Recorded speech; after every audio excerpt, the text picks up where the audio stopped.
저희가 예배드리기에 앞서서요. 어제가 무슨 날이었는지 아세요? 어제 3.1절이었잖아요. 그래서 저희 예배 안에 넣기는 좀 그렇고, 저희 외국에 나와서 이렇게 고국 떠나서 살지만 그래도 그날의 의미를 좀 한번 기억하면 좋겠다라고 하는 생각이 들어서요. 혹시 괜찮으시면 자리에서 일어나셔서 우리 애국가 1장, 1장이래요. 애국가 1장 아닌데 1절인데 목사가 애국가 1절 같이 부르고 그리고 오늘 임내하고 예배 시작하면 좋겠습니다.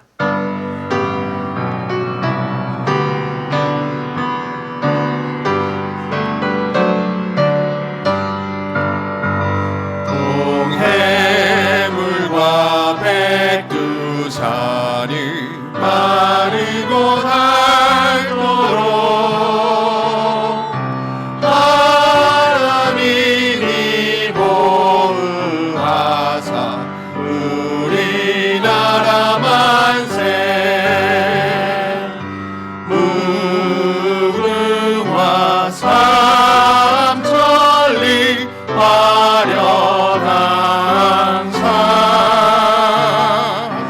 대한 사람 내 안으로 길이 보전하세. 할렐루야. 귀하고 복된 주님의 날입니다. 우리 앞뒤 좌우로 같이 인사하실까요? 안녕하세요. 안녕하세요. 예배에 잘 오셨습니다. 자리에 앉으시고요. 비록 저희가 고국을 떠나서 그렇게 살고 있고 때로는 뭐 저희 회중들 가운데 여기가 고향인 분들도 계시지만 그럼에도 불구하고 저희가 한인 교회다 보니 한국의 그런 뭐 3.1절 또 광복절 그런 걸 또 기억하면서 살아가야 하지 않을까 싶습니다. 저희가 국적과 상관없이 저희는 한국 사람이니까요. 그리고 저희의 자녀들도 동일한 그런 마음으로 이 외국 하지만 또 자녀들에게 있어서는 이 땅이 고국일 수 있는 이곳에서 그렇게 잘 주님 안에서 자랐으면 좋겠다라고 하는 그런 생각이 듭니다. 이제 다 함께 우리의 마음을 모아서 영과 진리로 하나님께 예배드립니다.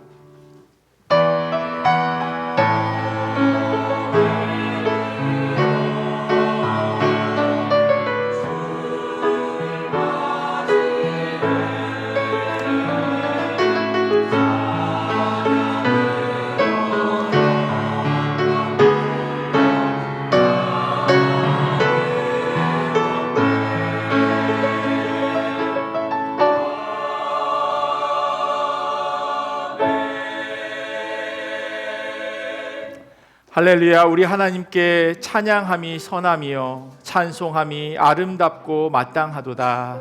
아멘. 우리 다 자리에서 일어나셔서 찬송가 10장으로 하나님 찬양하겠습니다.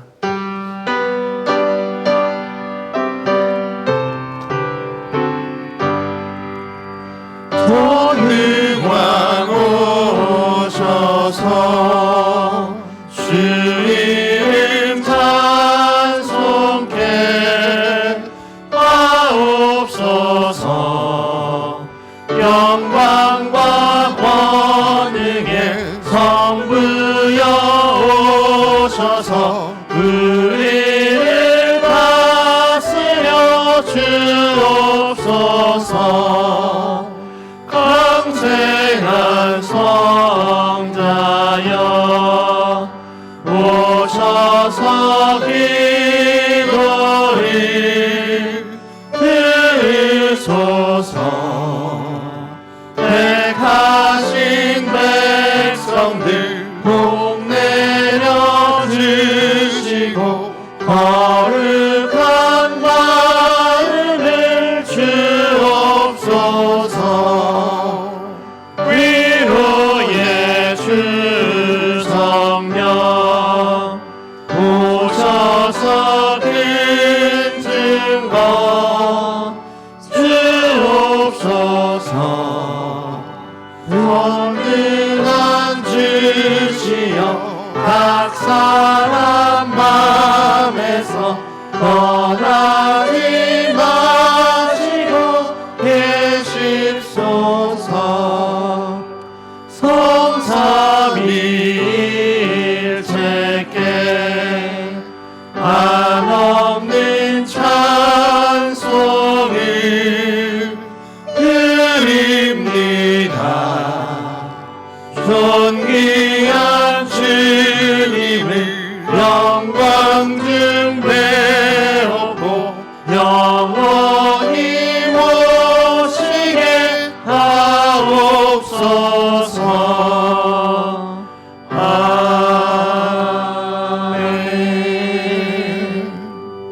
다 함께 사도신경으로 우리의 신앙을 고백합니다. 나는 전능하신 아버지 하나님 천지의 창조주를 믿습니다. 나는 그의 유일하신 아들 우리 주 예수 그리스도를 믿습니다. 그는 성령으로 잉태되어 동정녀 마리아에게서 나시고 본디오 빌라도에게 고난을 받아 십자가에 못 박혀 죽으시고 장사된 지 사흘 만에 죽은 자 가운데서 다시 살아나셨으며 하늘에 오르시어 전능하신 아버지 하나님 우편에 앉아 계시다가 거기로부터 살아있는 자와 죽은 자를 심판하러 오십니다.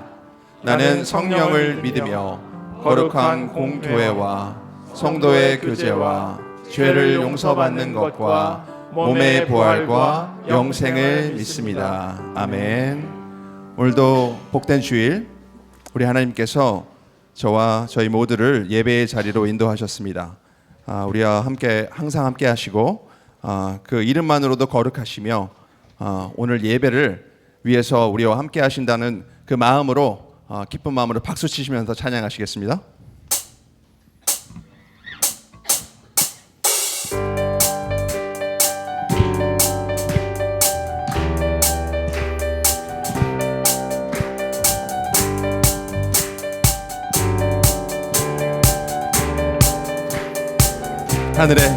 하늘에 계신 아버지 이름 거룩하며 주의 영광 이곳에 가득하길 기도하네. 하늘에 계신 아버지 하늘에 계신 아버지 주 이름 다 외치며 주의 영광 이곳에 가득하길 기도하네. 기도하네. 찬양해 제 노래로 찬양해 제 노래로 찬양해 제 노래로 주님께 주님의 나라 주님의 나라 주님의 뜻이 하늘에 이루어지듯이 모두 선포해 자비한 주 이름 이 땅에 이루어지리라.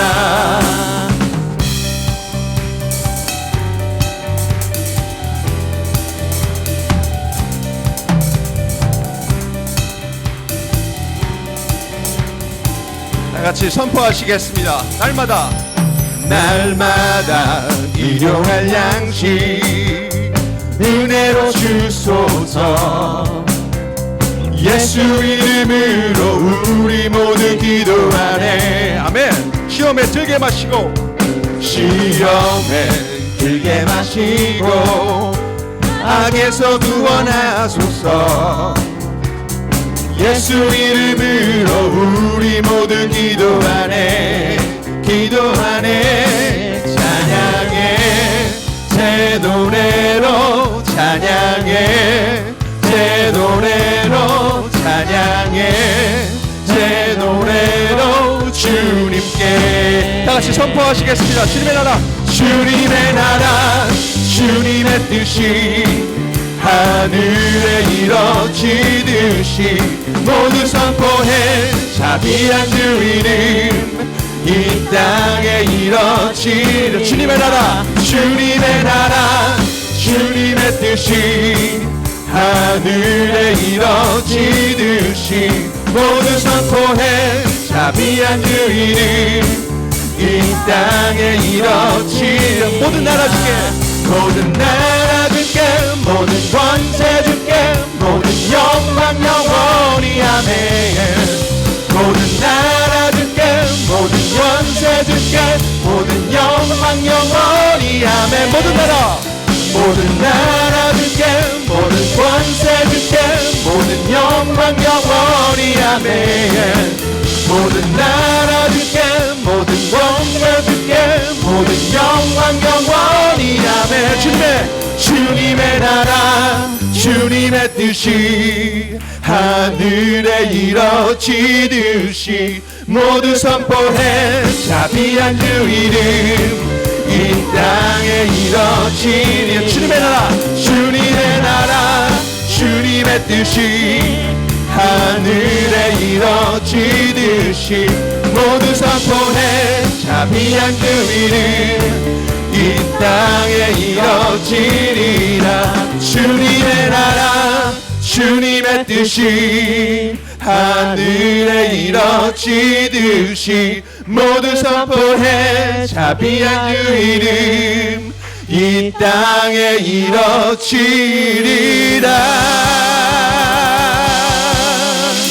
하나님께 영광의 박수 올려드리겠습니다.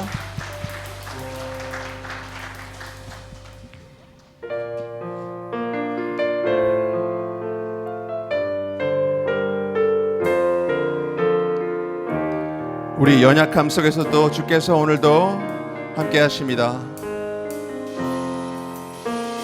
주여 우린 연약합니다. 우린 오늘을 힘겨워 합니다. 주 뜻 이루며 살기에 부족합니다. 우린 연약합니다. 주여 우린 넘어집니다. 주여 우린 넘어집니다. 오늘 하루도 실수합니다. 주의 구기를 구하는 죄인입니다. 우린 주만 바라봅니다. 한없는 주님의 은혜 한없는 주님의 은혜 온 세상 위에 넘칩니다.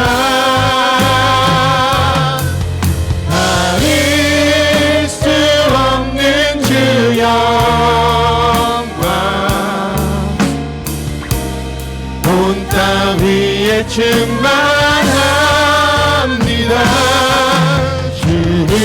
주님만 이기오니 우린 그 길 따라갑니다. 그 날에 우리를 이루신 주는 완전합니다. 다시 한번 고백하시겠습니다. 주여 우린 연약합니다. 우린 오늘을 힘겨워 합니다. 주 뜻 이루며 살기에 부족합니다. 우린 연약합니다. 주여 우린 넘어집니다. 주여 우린 넘어집니다. 오늘 하루도 실수합니다. 주의 긍휼을 구하는 죄인입니다. 우리 주만 바라봅니다. 한없는 주님의 은혜 한없는 주님의 은혜 온 세상 위에 넘칩니다. 아릴 수 없는 주 영광 온 땅 위에 충만합니다. 주님만 이기리오니 우린 그 길 따라갑니다. 그날에 우리 이루신 주는 완전합니다. 한없는 주님의 은혜 주님의 은혜 온 세상 위에 넘칩니다. 가릴 수 없는 주 영광 온 땅 위에 충만합니다. 주님만이 이리 오니 우리는 그 길 따라갑니다. 그날에 우리 이루신 주는 완전합니다. 눈을 들어 주를 보라. 눈을 들어 주를 보라. 내 모든 염려 주께 맡겨라. 슬플 때에 주님의 얼굴 보라. 사랑의 주님 만식 주리라.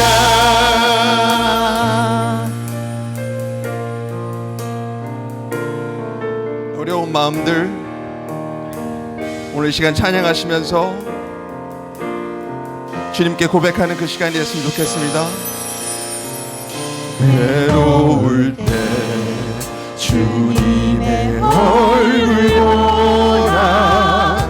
평화의 주님 바라보아라. 세상에서 시달린 친구들아 위로의 주님 바라보아라. 힘이 없고 내 마음 연약할 때 힘이 없고 내 마음 연약할 때 능력의 주님 바라보아라. 아멘. 주의 이름 부르는 모든 자는 힘주시고 늘 지켜주시. 눈을 들어 주를 보라. 눈을 들어 주를 보라. 내 모든 염려 주께 맡겨라. 슬플 때에 주님의 얼굴 보라. 사랑의 주님 만식 주리라. 눈을 들어 주를 보라. 눈을 들어 주를 보라. 내 모든 염려 주께 맡겨라. 슬플 때에 주님의 얼굴 보라. 사랑의 주님 만식 주리라. 한 번 더 고백하시겠습니다. 눈을 들어 주를 보라. 내 모든 염려 주께 맡겨라. 슬플 때에 주님의 얼굴 보라. 사랑의 주님 만식 주리라. 눈을 들어 주를 보라. 내 모든 염려 주께 맡겨라. 슬플 때에 주님의 얼굴 보라. 사랑의 주님 만식 주리라.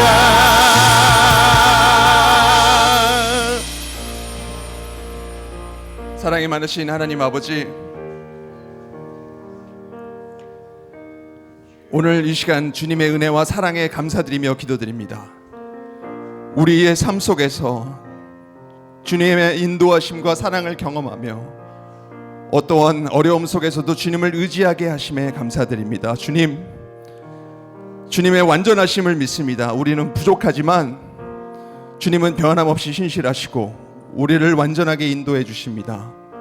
우리가 주님의 뜻을 따를 때 그 안에서 참된 평안을 누릴 수 있음을 믿습니다. 고난 속에서도 주님의 얼굴을 바라보며 위로와 평안을 찾을 수 있게 하시고 우리의 마음과 영혼이 주님의 임재 속에서 새로워지길 기도합니다.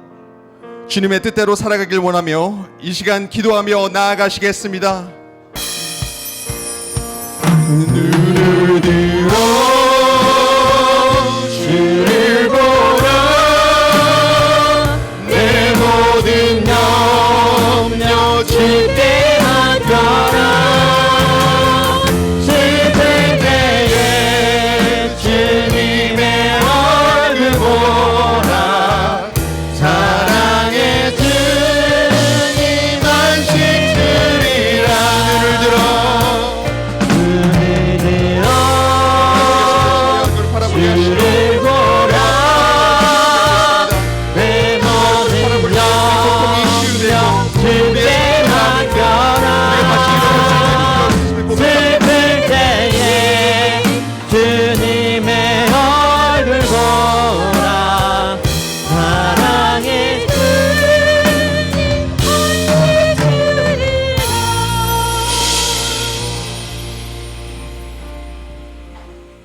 영원히 살아계셔서 우리의 모든 것을 함께 하시고 우리의 삶에 동행하시는 아버지 하나님, 이 시간 찬양과 경배로 우리의 아버지 되심을 선포하게 하심을 감사합니다.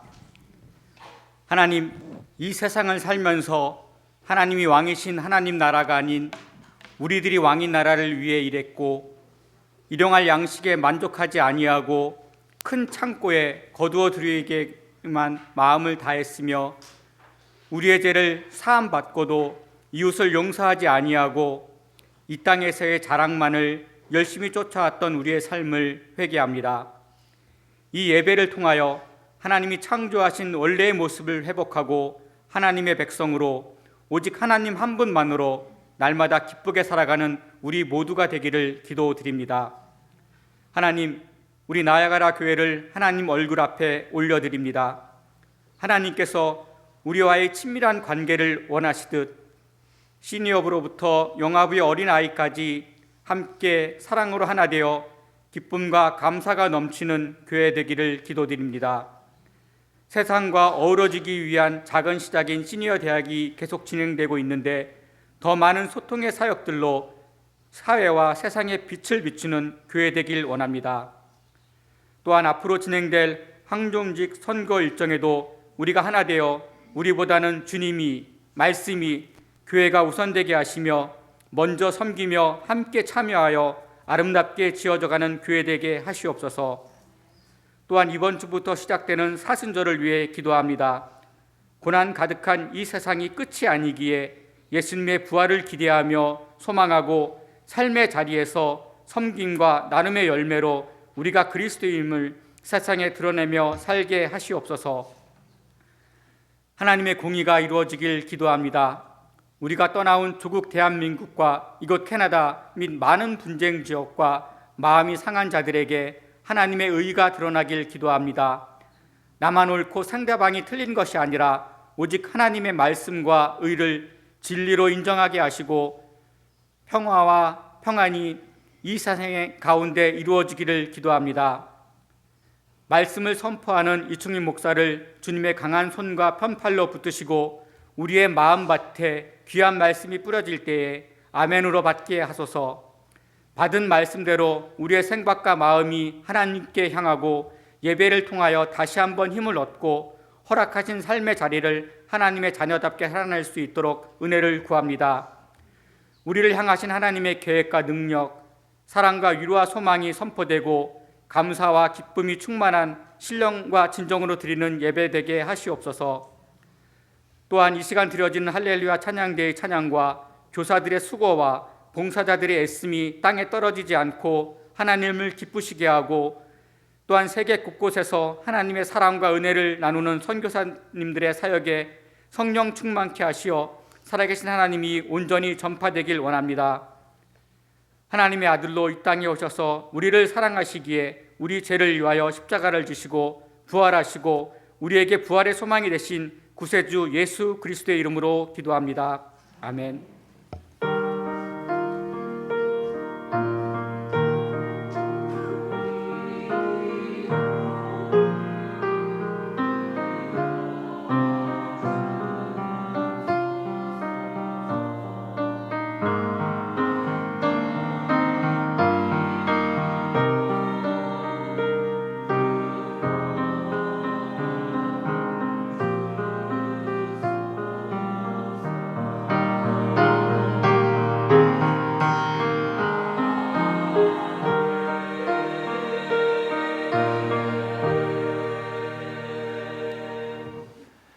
교회 소식 전해드리도록 하겠습니다. 주보를 참조해 주시면 좋겠습니다. 다음 주일은 일광절약 시간이 다시 시작됩니다. 벌써. 그래서 1시간을 덜 주무셔야 해요. 그래서 저도 저런 탄식이 나오더라고요. 그래서 이번 토요일에 다시 한번 그 카톡 채널을 통해서 공지하겠지만 토요일 저녁에 주무실 때 시계를 1시간 앞으로 돌려놓으셔야 한다는 것 기억하시면 좋겠습니다. 돌아오는 수요일 3월 5일부터 4월 17일까지 사순절 기간입니다. 그래서 예수 그리스도의 그 십자가와 고난을 다시 한번 깊이 묵상하는 그런 기간으로 여러분들이 삼으셨으면 좋겠습니다. 그리고 거실반 4기 오늘부터 이제 5월 28일 주일까지 그렇게 계속 되어집니다. 오후 1시부터 오후 3시까지 본당에서 되어지고요. 오늘까지 신청하실 수 있으니까 원하시는 분들은 1시에 본당으로 모여주시면 감사하겠습니다. 지난주부터 설교 통역이 진행되어지고 있습니다. 지난주에 이렇게 피드백 해주셨는데 너무 좋다고 말씀하셔서 거의 2년 만에 처음으로 설교를 듣는 것 같다고 그렇게 얘기를 해주셔서 죄송하기도 하고 또 감사하기도 합니다. 그래서 섬겨주신 분들에게 다시 한번 감사드리고요.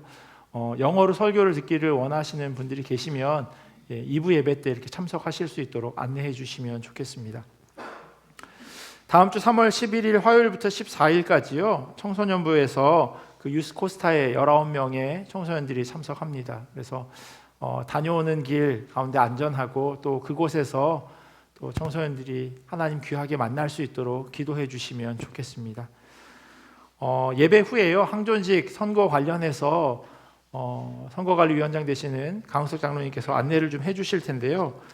지금 그 주보 간지를 보시면 앞장은 그 선거 일정이 되어져 있고 그거에 대해서는 설명을 해드릴 거고요. 뒷장을 보시면 신급, 누락, 명단, 세례 또는 입교라고 되어져 있는데요. 저희가 그간 저희 주일날 예배 출석하시면 그렇게 투표를 하실 수 있도록 했는데 사실은 저희 교단 헌법에 보면 세례 혹은 입교인이어야 그게 가능한 겁니다. 그러니까 주일날 그냥 예배 오신다고 해서 그 공동회에 참석하실 수 있는 게 아니었는데 그간 그렇게 하지 못했다가 이제 정해져 있는 룰이 있으면 거기에 맞춰서 따라야 하는 게 옳다고 생각되어져서 그걸 정리하다 보니까 저희가 교적을 신청하시는데 교적을 작성해서 제출해 주셨는데 거기 워낙 적어야 할 게 많다 보니 누락되신 게 있는 것 같아요. 그래서 이분들이 세례나 입교를 안 받으셨다는 게 아니고 그분이 적어내지 못하셨거나 혹은 적어내셨는데도 불구하고 그게 컴퓨터에 입력하면서 그게 착오가 있었을 수도 있습니다. 그래서 그 기억 니은 순으로 되어져 있고 이 이외의 분들은 나머지 인포메이션이 잘 적혀져 있다고 생각하시면 될 것 같고요.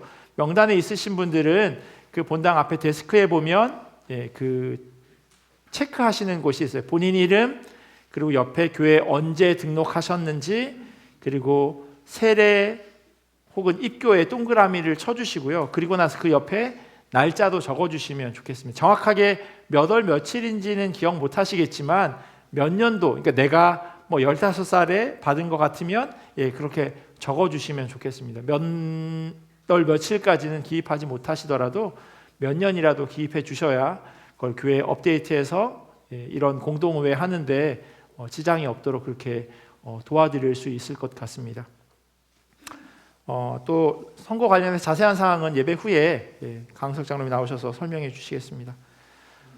지난주에 애찬원금 주천희 집사님 가정에서 드려주셨습니다. 그리고 내일하고 모레 양일간 월요일, 화요일 봄 정기노회가 있어서 저와 장로님들은 정기노회에 참여하도록 하겠습니다.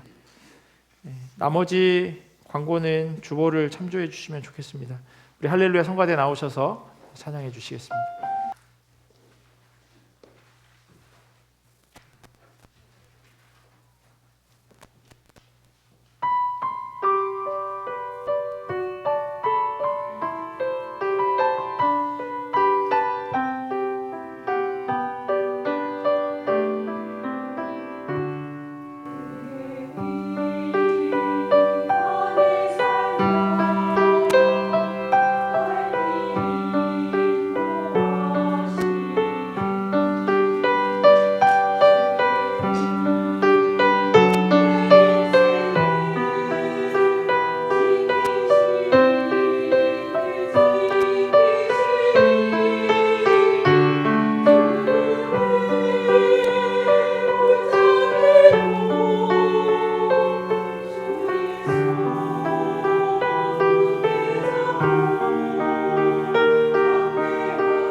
감사합니다. 우리 하나님 주신 말씀 같이 보도록 하겠습니다. 오늘 우리에게 주시는 하나님의 말씀은 룻기 4장 1절에서 12절까지 말씀입니다. 우리 몸이 불편하지 않으시면 자리에서 일어나셔서 하나님 주신 말씀 같이 보도록 하겠습니다. 룻기 4장 1절에서 12절까지 말씀 가운데서요 7절부터 12절까지만 한 절씩 교독하고 마지막 12절 같이 읽도록 하겠습니다. 7절부터 12절까지 말씀입니다. 제가 먼저 7절 봉독합니다. 옛적 이스라엘 중에는 모든 것을 무르거나 교환하는 일을 확정하기 위하여 사람이 그의 신을 벗어 그의 이웃에게 주더니 이것이 이스라엘 중에 증명하는 전례가 된지라. 이에 그 기업 물을 자가 보아스에게 이르되 내가 너를 위하여 사라 하고 그의 신을 벗는지. 보아스가 장로들과 모든 백성에게 이르되 내가 엘리멜렉과 기럨과 말론에게 있던 모든 것을 나오미의 손에서 산 이래 너희가 오늘 증인이 되었고 또 말론의 아내 모압 여인 룻을 사서 나의 아내로 맞이하고 그 죽은 자의 기업을 그의 이름으로 세워 그의 이름이 그의 형제 중과 그곳 성문에서 끊어지지 아니하게 하매 너희가 성문에 있는 모든 백성과 장로들이 이르되 우리가 증인이 되나니 여호와께서 내 집에 들어가는 여인으로 이스라엘의 집을 세운 라헬과 레아 두 사람과 같게 하시고 내가 에브라스에서 유력하고 베들레헴에서 유명하게 하시기를 원하며 여호와께서 이 젊은 여자로 말미암아 내게 상속자를 주사 내 집이 다말이 유다에게 낳아준 베레스의 집과 같게 하시기를 원하노라 하니라. 아멘. 하나님의 말씀입니다. 자리에 앉겠습니다. 룻기의 마지막 4장입니다. 다음 주면 사랑하다 살아가다 그 시리즈 마지막입니다. 1월부터 저희가 함께 보고 있습니다. 4장밖에 되지 않은 짧은 성경을 너무 오래 보고 있는 것은 아닌가라는 생각을 하실 수도 있는데요. 이 안에 담겨져 있는 그 내용이 우리를 향한 하나님의 사랑과 이렇게 겹쳐 보이기에 조금 천천히 자세히 살펴보고 있는 겁니다. 오늘 말씀은 보아스가 기업 물을 자와 협상하는 이야기로 시작되는데 1절부터 12절까지의 말씀을 제가 잠깐 요약해 드리도록 하겠습니다. 룻이 자기 집으로 돌아가고요. 보아스가 길에 앉아 있는데 마침 지반간으로서의 책임을 져야 할 그 사람이 지나갑니다. 장로 10명을 불러놓고 그 기업 물을 자에게 이 상황을 다음과 같이 설명합니다. 모압에서 돌아온 나오미가 그녀의 남편이면서 우리의 친족인 엘리멜렉이 가지고 있는 그 밭을 팔려고 내놓았소. 당신이 지반간으로 책임을 지겠다고 하면 그렇게 하십시오. 이 일에 당신이 서열로 볼 때 첫 번째 사람입니다. 라고 이야기해 줍니다. 이 말을 들은 그 사람이요, 자기가 지반간으로서의 책임을 지겠다라고 그렇게 이야기를 합니다. 그 대답을 들은 보아스는요, 거기에 추가적인 설명을 덧붙입니다. 그렇게 하면 늙은 과부 나오미와 고인의 아내인 모압 여인 룻도 아내로 맞아들여야 하고 그 사이에서 나온 아들에게 고인의 이름으로 그 유산도 이어지도록 해야 합니다. 그러자 이 사람이 마음이 바뀝니다. 안 하겠다는 거죠. 처음에는 자기에게 이득이 될 줄 알았는데 이야기를 자세히 들어보니 과부 둘에 그 사이에서 나오는 자식까지 책임져야 하고 거기다 이 자녀가 자기의 자식이 되는 것이 아니라 이 과부의 남편의 성을 따라가야 한다라는 겁니다. 무엇보다도 지금 얻게 되는 이 땅도 그들에게 유산으로 주어야 한다고 이야기합니다. 이건 아무리 생각해도 자기에게 남는 것이 하나도 없음을 깨닫는 겁니다. 손해보는 장사는 안 하겠다는 거죠. 그래서 기업 물을 자의 권리를 포기합니다. 당시 관습에 따라 신발을 벗어주는데 이것은 마치 포기각서를 의미합니다. 후크마 주석을 보니까요, 신발은 이렇게 땅에 직접 발이 닿는 그 부분이라는 겁니다. 이것을 벗어서 상대방에게 넘겨준다라고 하는 것은 그 땅을 양도 또는 포기한다라고 하는 의미를 담게 됩니다. 그러니까 더 이상 엘리멜렉 가문의 땅에 대한 권리를 행사하지 않겠다는 약속을 하고 있는 겁니다. 이렇게 해서 보아스가 지반간으로서의 책임을 지는 유일한 사람이 되었습니다. 여기까지가 오늘 저희가 함께 읽은 본문입니다. 이 말씀이 우리로 어떤 깨달음을 허락할까요?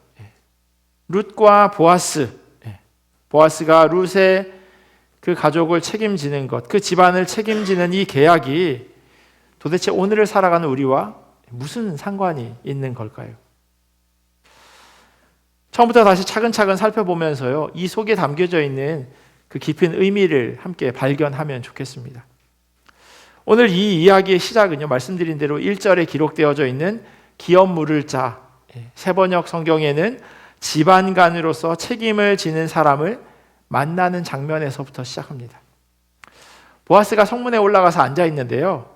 기업 물을 사람이 지나갑니다. 성경은 이 상황을 마침이라고 하는 그 단어로 표현해 놓았습니다. 보아스가 성문으로 올라가서 거기에 앉아 있더니 마침 보아스가 말하던 기업 물을 자가 지나가는지라. 세번역 성경에는요, 보아스가 성문 위 회관으로 올라가서 앉아 있는데 그가 말하던 집안간으로서의 책임을 져야 할 바로 그 사람이 마침 지나가고 있었다라고 쓰고 있습니다. 별거 아닐 수 있는 이 마침이라고 하는 단어가요, 룻기 2장 4절에서도 한번 언급된 적이 있었어요. 마침 보아스가 베들레헴에서부터 와서 베는 자들에게 이르되 여호와께서 너희와 함께 하시기를 원하노라 하니 그들이 대답하되 여호와께서 당신에게 복 주시기를 원하나이다 하니라. 이 룻기 2장은요, 이 보아스가 이야기하는 이 날은 룻과 보아스가 처음 만나는 날이기도 합니다. 폴 밀러의 사랑하다 살아가다라고 하는 책을 보니까요, 마침이라고 하는 말은 이 사건이 우연히 된 일이 아니라 하나님의 보이지 않는 손길이 섭리하고 계심을 말해준다라고 이 장면을 설명합니다. 우연히 된 거야, 뭐 어쩌다가 그렇게 된 거야, 이게 아니라 하나님의 섭리라는 거예요. 그래서 마침이라고 하는 단어를 쓰고 있습니다. 그러니까 룻기 2장에서 하나님이 룻과 보아스를 만나게 해주시는 그 일에 간섭하셨다는 거예요. 그리고 룻기 4장에서 다시금 보아스와 룻이 짝이 되는 일에도 여전히 보이지 않는 손으로 하나님께서 함께하고 계시다라고 하는 것을 언급하고 있는 그 말이 바로 마침입니다. 이 마침은요, 룻기 각 장마다 계속해서 등장했던 헤세드라고 하는 말의 또 다른 모습이기도 합니다. 이번 시리즈 중에서 제가 잠깐 설명드렸는데 히브리어로 이 헤세드라고 하는 말은요, 아브라함이 자기 종에게 베푼 은혜 혹은 간수장이가 감옥에 있는 요셉에게 베푼 은혜를 헤세드라고 히브리어는 적고 있습니다.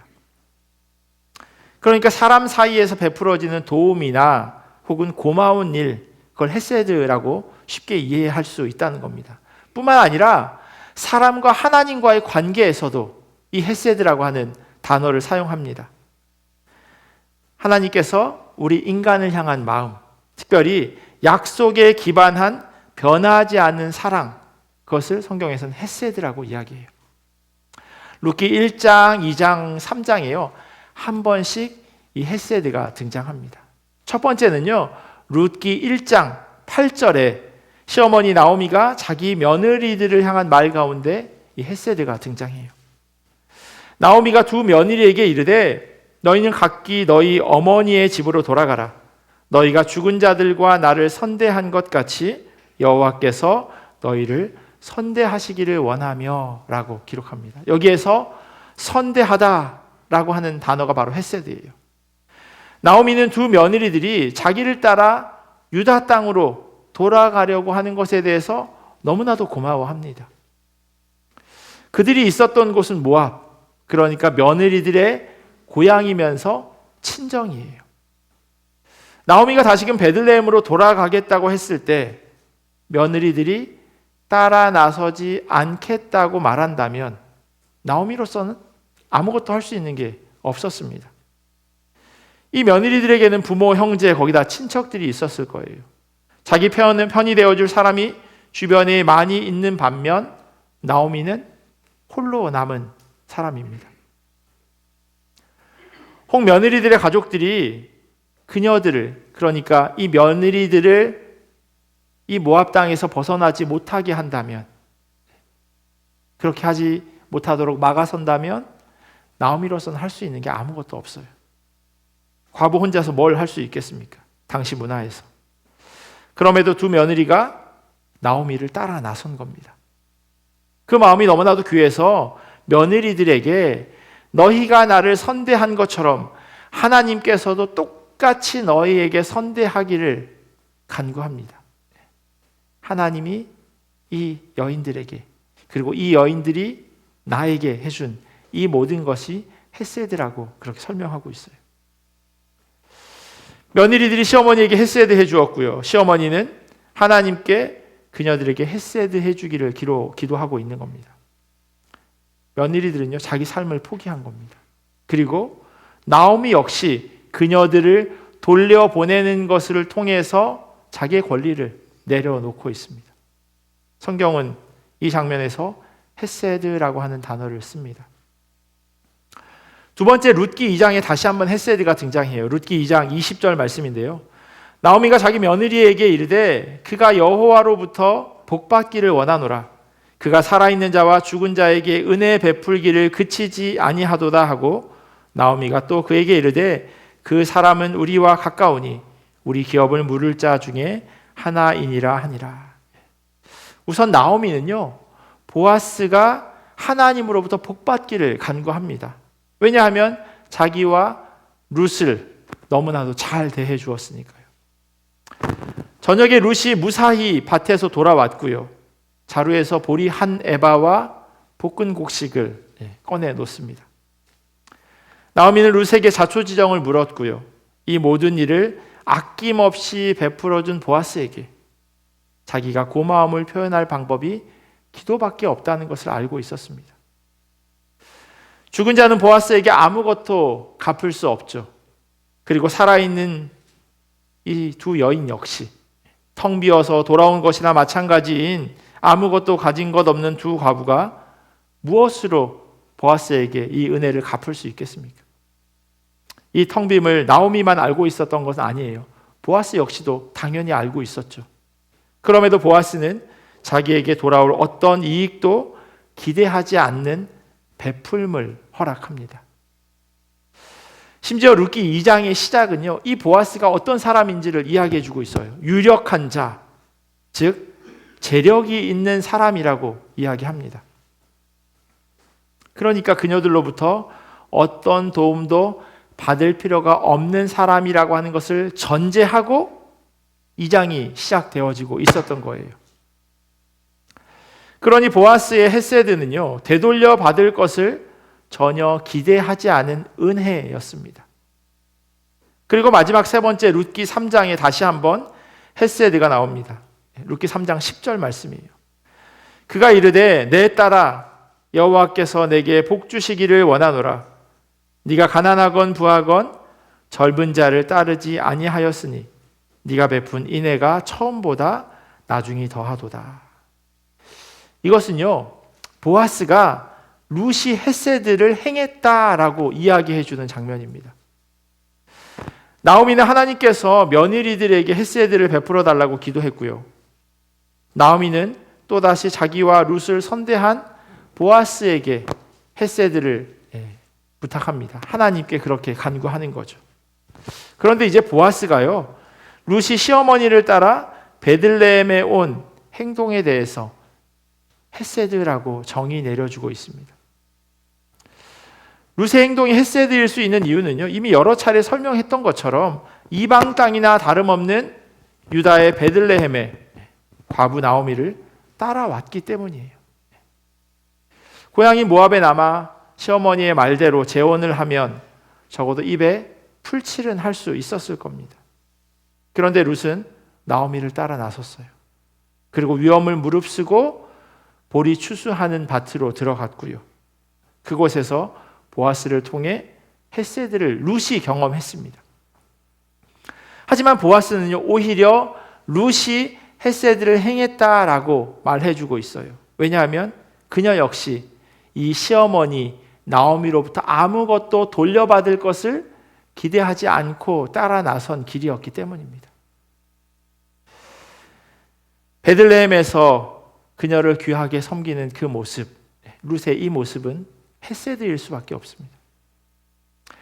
나오미는 며느리들에게 하나님의 헤세드를 빌었고 그녀 역시 헤세드를 행했습니다.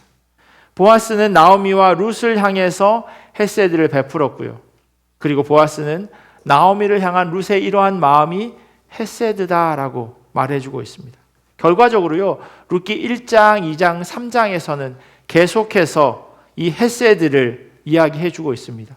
되돌려 받을 수 있는 상황이 아님에도 불구하고 베풀어 주는 것, 사랑과 은혜로 나누어 주는 것, 그것을 헤세드라고 이야기하고 있는 겁니다. 그리고 오늘 본문인 룻기 4장에서요, 헤세드라고 하는 단어를 사용하지 않음에도 불구하고 4장에 나와 있는 이 모든 내용들이 바로 앞에서 이미 3번이나 얘기한 그 헤세드다라고 하는 것을 이야기해 주고 있어요. 그게 바로 보아스가 기업물을 자가 되는 약속을 하는 장면입니다. 크리스찬 저널에 이런 글을 봤어요. 헤세드에 대한 설명이 되어질 수도 있을 것 같아요.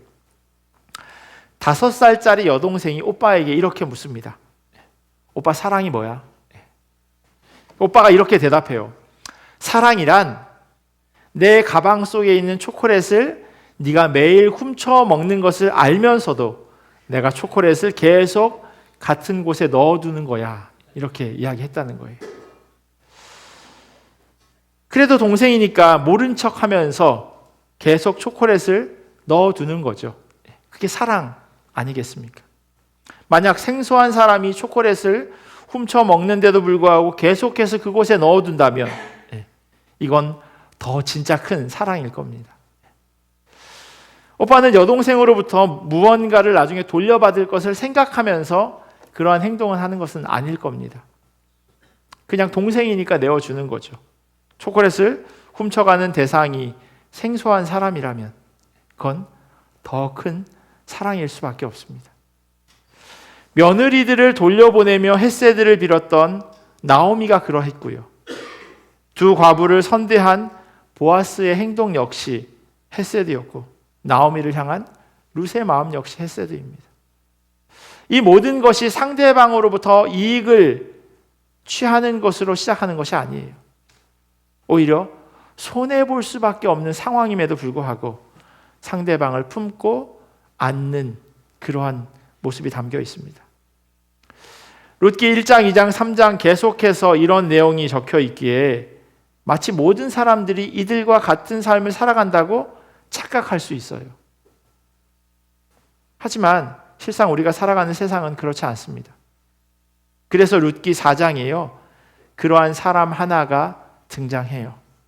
그리고 그 사람은 누구나 될 수 있다라고 하는 의미로 아무개라고 적어 놓았어요. 룻과 보아스와 나오미와 엘리멜렉 그리고 나오는 등장하는 모든 말론과 기럨까지 다 그 이름이 있어요. 그런데 이 기업물을 짜만 아무개예요. 관공서에 가면요, 예시로 각종 문서가 준비되어져 있어요. 주민등록 등본을 뗄 때, 초본을 뗄 때, 인감증명, 이런 거 보면 거기에 이름이 써 있어요. 뭐라고 써 있어요? 홍길동. 아무개라고 하는 의미가 바로 홍길동인 거예요. 왜 홍길동이라고 써놓냐면 거기에 내 이름을 집어넣을 수 있다라고 하는 의미거든요. 성경에서 아무개라고 써놓은 이유는요, 이 아무개가 내가 될 수 있다라고 하는 의미인 거예요. 룻기에 나오는 많은 사람들 말고 이 한 사람, 이름 없는 그 사람이 바로 우리의 모습일 수 있다고 이야기하고 있는 겁니다. 한글 성경만 그런 것이 아니고 원어도 그런 의미의 단어가 사용되어집니다. 보아스가 이 아무개에게요, 다음과 같이 이야기합니다. 모압 지방에서 돌아온 나오미가 우리 형제 엘리멜렉의 소유지를 팔려 함으로 내가 여기 앉은 이들과 내 백성의 장로들 앞에서 그것을 사라고 내게 말하여 알게 하려 하였노라. 만일 내가 물으려면 물으려니와 만일 네가 물으지 아니하려거든 내게 고하여 알게 하라. 네 다음은 나요 그 외에는 물을 자가 없느니라. 엘리멜렉, 그러니까 나오미의 남편 가문의 땅을 팔려고 내놓았는데 그 땅을 친척 가운데 가장 가까운 순서대로 따졌을 때 당신이라는 거예요. 당신이 살 수 있겠다고, 어떻게 하겠냐고 보아스가 질문한 겁니다. 그러자 이 사람이 내가 책임지겠다고 이야기를 한 겁니다. 이 사람의 생각은 이랬어요. 싼 값에 땅을 차지할 수 있겠구나. 나오미가 나이 들어서 더 이상 아이를 낳을 수 없는 사람이고, 그리고 이 여인이 얼마 후에 죽으면 그 땅은 자연스럽게 내게 되겠지라고 하는 생각을 가지고 있었던 겁니다. 잠시만 나오미를 책임져 주면 되겠다고 하는 생각을 가지고 있었던 거예요. 상당히 욕심이 많은 사람으로 룻기에서 계속해서 이야기했던 헤세드와는 전혀 다른 인물입니다. 그러자 마치 자신이 빠뜨린 것이 있다고 하는 그런 식으로 보아스가요, 한 가지 설명을 덧붙여요. 그게 5절의 말씀이에요. 보아스가 이르되 네가 나오미의 손에서 그 밭을 사는 날에 곧 죽은 자의 아내 모압 여인 룻에게서 사서 그 죽은 자의 기업을 그의 이름으로 세워야 할지니라 하니. 처음에 제시된 조건에는요, 이 아무개라고 하는 사람이 아무런 손해가 없을 거라고 생각했어요. 그런데 보아스의 두 번째 이야기를 들어보니 계약에 숨은 조항이 있는 겁니다. 책임을 져야 할 사람이 나오미 하나가 아니라 젊은 가부 룻도 있었습니다. 그리고 젊기에 아이를 낳을 수도 있는 그러한 여인인데, 그 사이에서 자녀가 태어나면 라스네임, 성이 내 성이 아니라, 아무개의 성이 아니라 죽은 그 사람의 성을 따라가게 된다는 겁니다. 무엇보다도 지금 값을 치르고 사게 될 땅 역시 그 가문의 땅이 될 것이라고 설명하는 겁니다. 아무개한테는요, 하나도 남는 장사가 아닌 거예요. 흔히 3대 거짓말 가운데 하나가 밑지고 장사하는 거라고 이야기하죠. 밑지는 건데 그냥 파는 거예요. 밑지는데 왜 팝니까? 네. 정말 자기가 기업물을 자가 되는 것을 승낙하게 된다면 이건 손해가 이만저만이 아닌 겁니다. 과부 2명에 거기다 태어날 자녀까지 자기 돈으로 먹여 살려야 하고 땅은 그대로 돌려줘야 하니 아무개는 그 일을 하지 않겠다고 이야기합니다.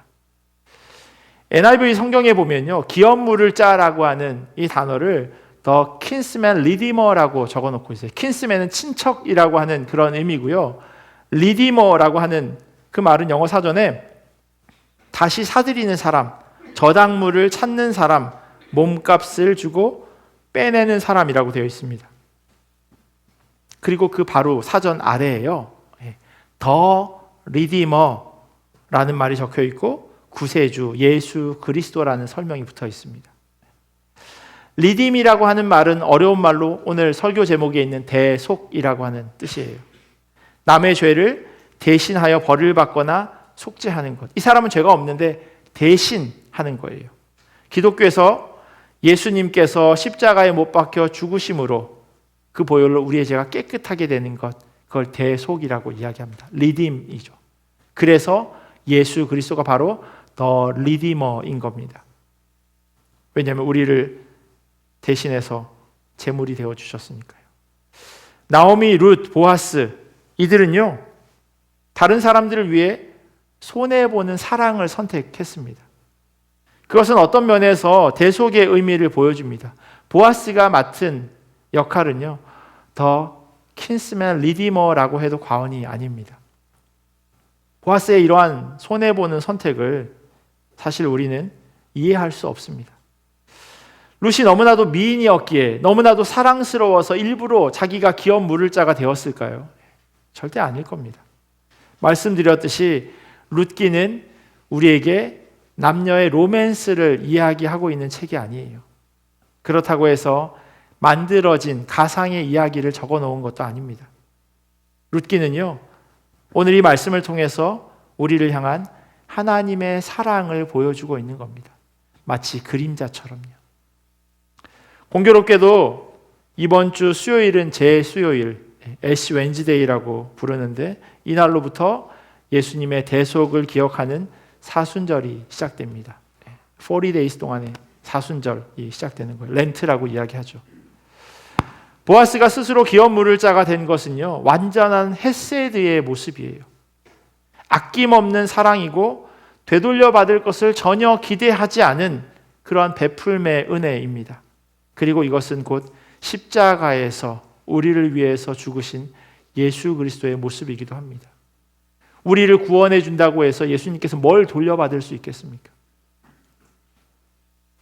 우리는 손해보는 것을 싫어합니다. 적어도 투자한 것보다 조금이라도 더 많은 수익을 얻기를 원하죠. 더 받아야 마음이 놓입니다. 그리고 만약 손해보면 그런 사람들을 향해서 바보 같은 사람이라고 이야기하죠. 왜 저렇게 바보같이 살아? 이야기합니다. 그런데 성경은요, 처음부터 끝까지 그 바보 같은 사람에 대해서 이야기하고 있습니다. 그 바보 같은 사람에 대해서 초점 맞추고 있어요. 무엇보다 세상은요, 우리를 그 바보를 따르는 자들이라는 의미로 그리스도인이라고 부릅니다. 만약에 우리가 그렇게 바보 같은 삶을 살아가지 않는다면 우리는 그리스도인이 아닌 겁니다. 우리를 죽기까지 사랑하신 그 대속의 은혜를 닮아가시기를 간절히 소원합니다. 그래서 그 사랑이 안으로 계속 들어오는 것이 아니라 밖으로 흘러가서 우리를 통해서 예수 그리스도의 그 손해보는 사랑이 온전히 드러나기를 예수 그리스도의 이름으로 간절히 축원합니다.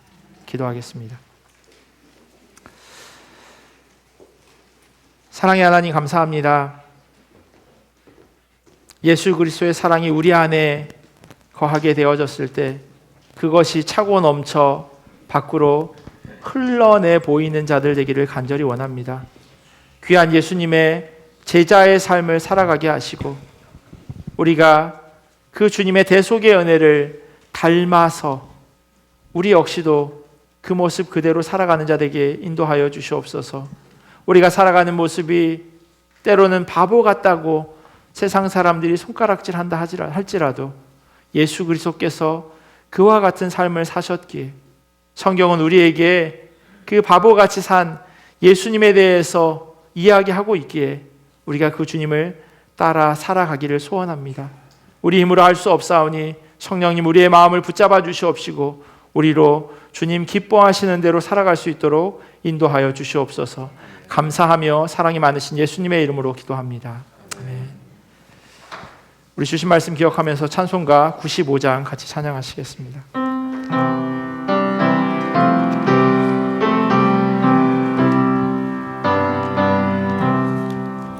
나의 기쁨 나의 소망 되시며 나의 생명이 되신 주 밤낮 불러서 찬송을 드려도 늘 하신 마음 뿐일세. 나의 사모하는 선한 목자는 어느 꽃다운 동산에 양의 무리와 늘 함께 가셔서 기쁨을 함께 하실까. 길도 없이 거친 넓은 들에서 갈 길 못 찾아 애쓰며 이리저리로 헤매는 내 모양 저 원수조로 하도다. 주의 자비롭고 화평한 얼굴 모든 천사도 반기며 주의 놀라운 진리의 말씀에 천지가 화다. 다 같이 일어나셔서 봉헌하시겠습니다. 나의 진정 사모하는 예수님 음성조차도 반갑고 나의 생명과 나의 장소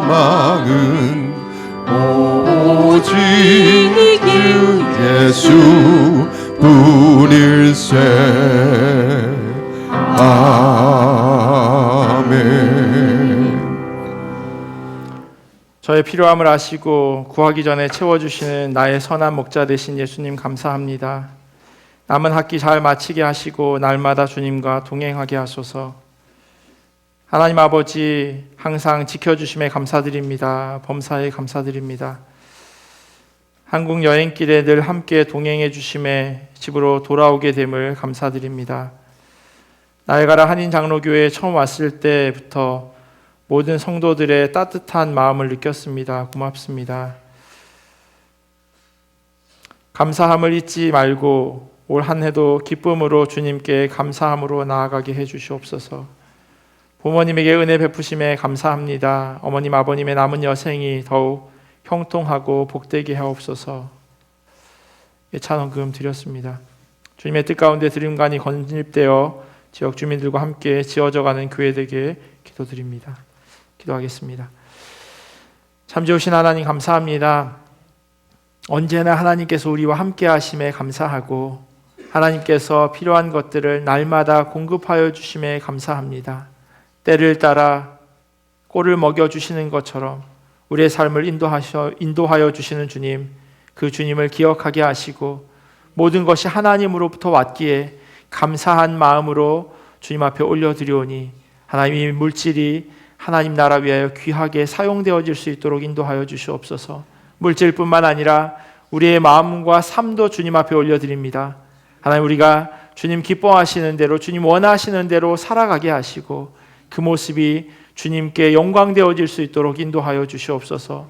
어려운 형편으로 인하여서, 연약한 믿음으로 인하여서 드리지 못한 손길들이 있다면 하나님, 그들의 마음과 생활을 지키시고 보호하셔서 정말로 주님 앞에 감사함으로 나아가도록 은혜로 더하여 주시옵소서.